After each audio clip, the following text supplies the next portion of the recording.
In this quick video, I'll show you how to buy Bitgert on Kucoin step by step. So the first step is to go to kucoin.com and you're gonna need to log in first.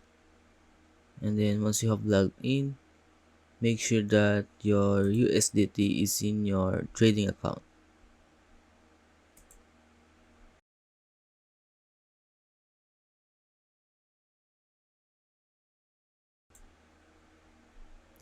Then once you have transferred your USDT into your trading account, go to markets here.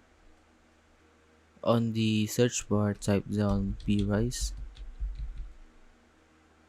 then click trade. For example, I want to buy B-Rice with 50% of my USDT.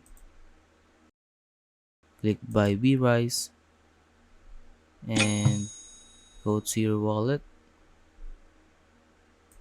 your assets, and on the trading account, click here.